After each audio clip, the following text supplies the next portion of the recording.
Just jobs? Just skills. Just transition?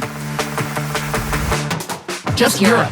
This is Just Europe, a podcast series that takes a closer look at the challenges we're facing on the path to a fair and inclusive Europe, striving to leave no one behind as we decarbonise, modernise and digitalise our economies. My name's Jack Parrock. It's great to have you with us. This podcast is all about how research and innovation and the projects around them practically help Europeans to benefit from the opportunities of the transformation. Whether it's about education and training, managing change together, or regenerating disadvantaged communities and regions. Here, we're also about new ideas and research to support people, strengthen our social model, and ensure a just transition for all. So let's dive right in.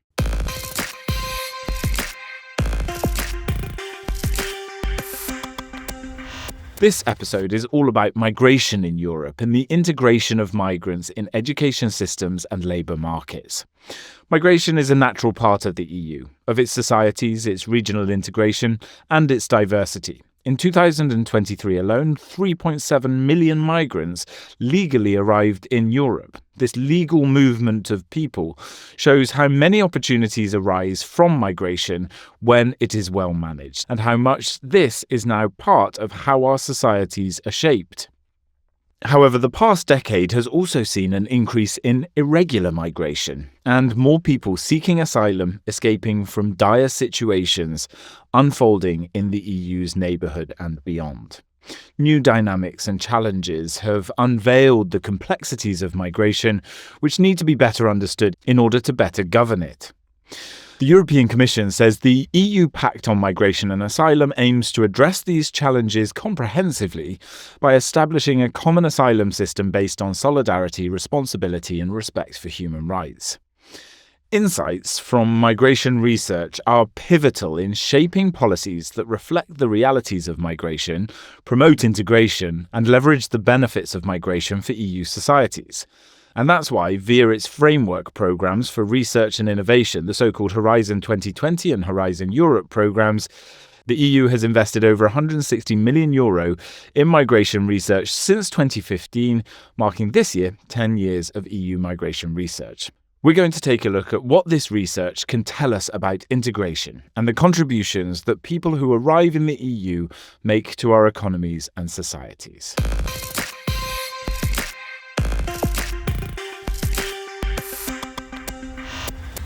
So, joining us for this podcast, I have Olaf van Vliet, who's an economic researcher and board member of the International Migration Research Network, and the principal researcher of the Trans-Euro Works project. It's great to have you with us, Olaf.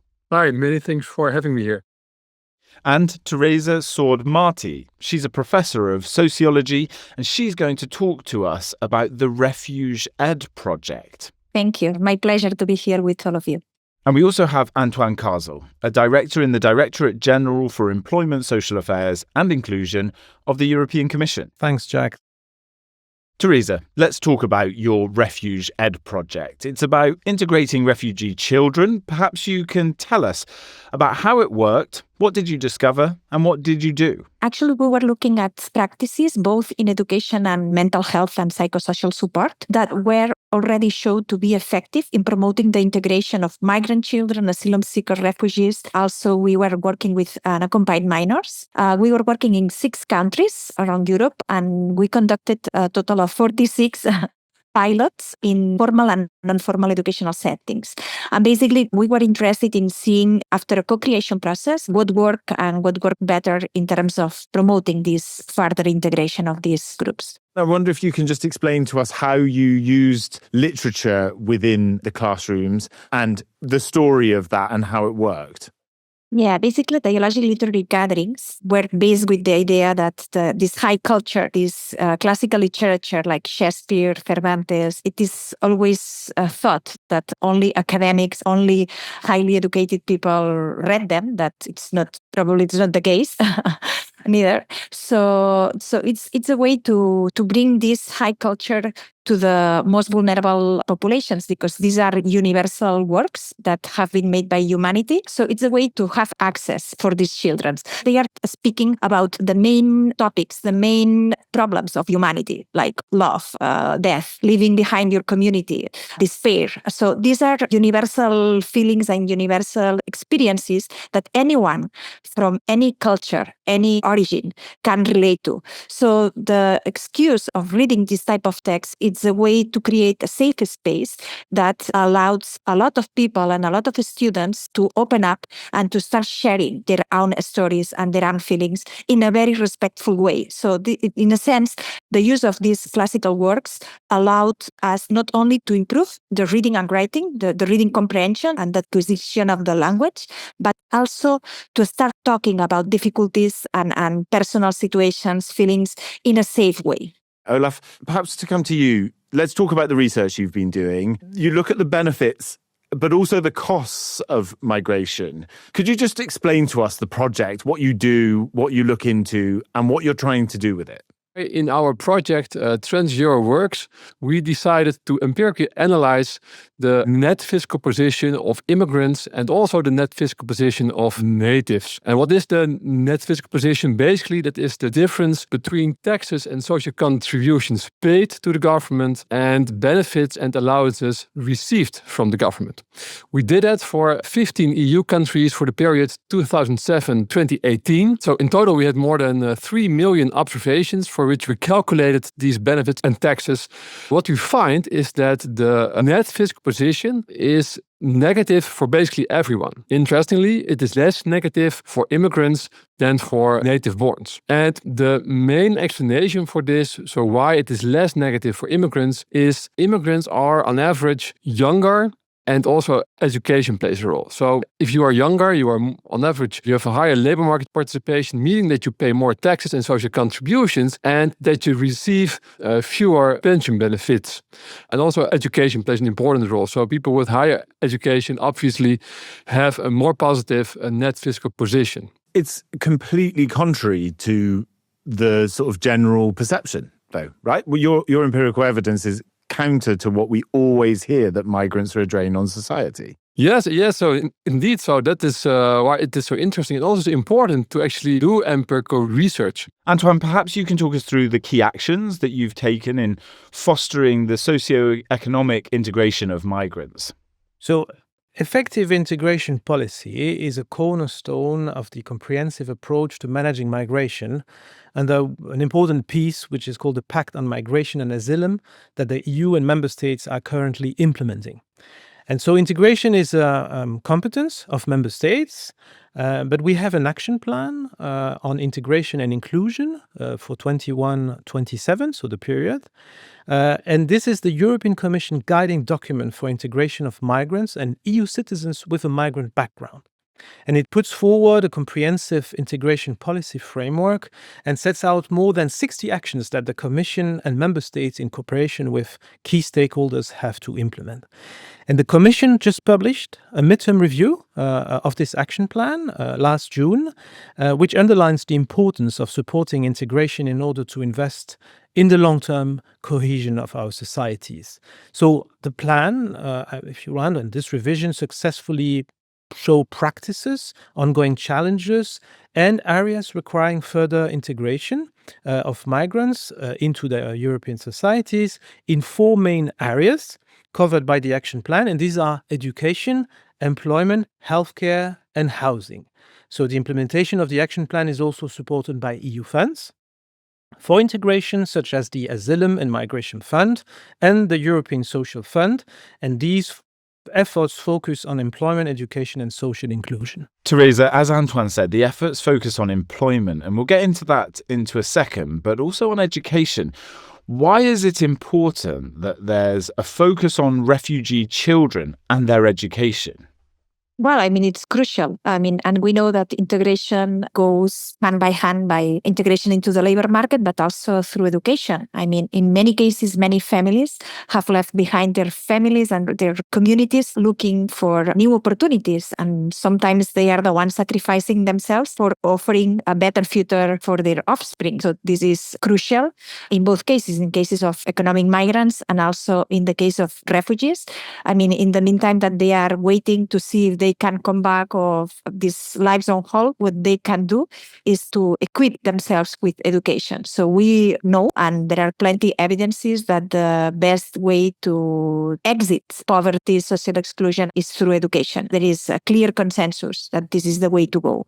In the meantime that we are failing to provide these equitable opportunities to all these children, Europe is drawing an image of the future that is not so good. I mean, if Europe wants to keep up and to be respecting human rights and to be a land of opportunities, this goes inevitably to provide high quality education to all the children of migrant descent and refugees. Olaf, we heard from you. Your study was clear in the sense of the sort of academic side of things. But practically, what does it mean for the labour market? What we know, of course, is that in many European countries, labor markets are very tight, also against the background of aging societies. So labor markets are very tight, meaning that there is a high demand for labor and there are many vacancies, which is actually an important pull factor for immigration. And of course, what we see is that labor market participation of immigrants is not equally high in all migrant groups. What research is still missing to design effective social, economic and labour policies that treat migrants fairly? You've done a lot of research, but what don't we know? But we don't know yet, of course, how this will develop over time. Will migrants stay or will they return to their home countries? Thinking of EU model citizens, for instance, which are also who are also part of our study. So we simply don't know enough about that. What we also saw in our study is that this net physical position varies across those EU countries. And we basically don't know why exactly. In general, we have two types of explanations. The first is that the group of immigrants varies across countries. Welfare state programs vary across countries. So there are different types of taxes and social policies, but also different types of labor market policies and integration policies. So, and all of this could perhaps explain why this net fiscal position varies across countries and over time, which is of course very important information, and we don't know enough about that at the moment. Antoine, how important are public employment services in supporting migrants in Europe? Well, their public employment services are very much in the front line now because they help migrants access jobs through language training, skills assessments, and job matching. For example, there is a Portuguese program called Integra, and it facilitates social and professional inclusion of migrants, reducing cultural barriers to employment and promoting training and skills development. So public employment services also provide invaluable data intelligence on shortage occupations. You know, EU is facing a number of labor shortages, and also on the qualification recognition procedures and job opportunities. So they facilitate integration of third country nationals into society by providing post-recruitment services such as training or information on language courses, vocational training, or information on family reunification. And their role is therefore critical in bridging the gap between migrants and local labor markets while acting as a gatekeeper for fair recruitment practices. What about the funding? Where does that come from? Well, the 2025 Commission report on employment and social development in Europe, so it's a yearly report, highlights that migrants are at the highest risk of poverty of any workforce demographic. So that is why ESF Plus support is essential for the socio-economic integration of third country nationals on the ground by mobilizing 1.5 billion euros over the period 21-27. So the European Social Fund supports measures ensuring access to housing, to healthcare, education, and it facilitates access to employment and allows for a holistic approach to migration. As of end 24, the ESF Plus has counted more than 1 million participations among persons with third country nationality. And to be very concrete, actually, the European Commission estimates, for example, that 25.6 million euros are dedicated to housing measures under the ESF Plus, a specific objective for socio-economic integration of third country nationals. There is, for example, a project that supports the integration of Ukrainian refugees with social housing experimentation measures in Italy, Lithuania, and Romania, with a focus on those with special needs, such as disabilities, orphan backgrounds, or post-traumatic disorders. So by investing in employment, education skills, and social inclusion, the European Social Fund ensures that migrants can participate fully in society and in the economy. Olaf, what do you think about how to convince people that migration is good for our economies and societies? Empirical evidence, unfortunately, in any sense, doesn't always convince people. What's the story that needs to be told? Migrants are perhaps more resilient to crisis and shocks and recover faster when things go wrong.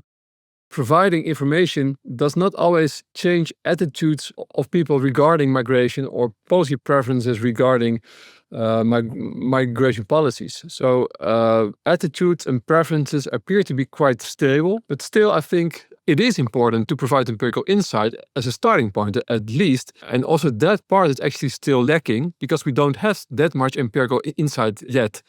So from our perspective as academics, that is what we can do. Maybe just to add, if I may, from the educational perspective, what research shows is that in many cases we focus on the problem in the concentration and we use all these negative adjectives to refer to the overrepresentation of migrant children. It also happened with other ethnic minorities like the Roma. And this is a problem. The problem is not the student body composition of these schools, but the problem is the quality of education that is provided to many of these ghetto schools that we know that exist all around Europe. What research says is that the problem is not diversity, to have a diverse body of students. The problem is how this diversity is treated. Because in many cases, there is also a cultural gap between the teacher and the families and the students, the student cultural background in the classroom. So instead of equipping the teacher with a multilingual and to learn about the history of 30 countries, you can use the resources that are already there in the community and involve the community members in a volunteer basis to coach the teacher. Antoine, what else can realistically be done to ensure that migrant workers find jobs that aren't just any job, but a job that actually matches their skill set? Well, evidence shows that persons that find a job before migrating are less likely to be overqualified once they have migrated. So this underlines the importance of facilitating access to existing legal pathways for those that wish to work in the EU and hold skills and qualifications relevant to shortage occupations across the EU. So one of the tools that can help attract talent from non-EU countries at the right skills level is the Commission's proposal for a regulation establishing what we call the EU talent pool. Once implemented, this will be a kind of IT platform matching third country national skills with European employers' needs. So the EU talent pool will provide clear and transparent information on working and living in the EU, on the recognition of qualifications, as well as immigration procedures. So initiatives of this type are very vital in addressing labor shortages while helping migrants gain stable employment. Moreover, a major barrier to migrants' integration remains the fragmented and complex landscape of national systems for recognitions of skills and qualifications of non-EU nationals. And the upcoming Skills Portability Initiatives, an initiative that will be approved and adopted and proposed by the Commission next year, aims to simplify this with one clear set of rules for the whole EU. These initiatives, once implemented, will simplify the life of workers in the EU by offering them a common European format for interoperable digital credentials for both regulated and non-regulated professions. Why is it so important that migrants are integrated? Well, Jack, the EU is facing labor shortages and strong demographic changes with a more and more aging society. So I want to say things loud and clear today. Legal migration is a key component for the future of Europe. Without it, we will be less competitive and we will not be able to sustain a very important thing of our society, which is the social the social model. So effective integration is therefore an important social investment that will contribute to everyone. But integration is also a two-way street, where migrants make an active effort to integrate, and host communities, of course, create the conditions for migrants to fully participate into our societies. So together we can build inclusive and resilient communities that benefit everyone, and I think this is crucial to explain this in the current context. Let me just ask you, before we wrap this up, Olaf, what are your hopes for the future? So what I hope is that academic research, empirical insight in those successes and challenges can bring societies across Europe a bit further. Thank you so much. Teresa, I'll ask you the same question. What are your hopes? What are your aspirations with the projects you're working on more broadly, perhaps? This shift that Olaf also was kind of making reference to start seeing migrant and refugee children as an opportunity, as an asset to the European society instead as a threat or as a burden. Because I do think that these are opportunities that we are missing if we are not equipping them with a high quality education for a better future. Teresa, Olaf, Antoine, thank you so much for joining us on the Just Europe podcast. My pleasure.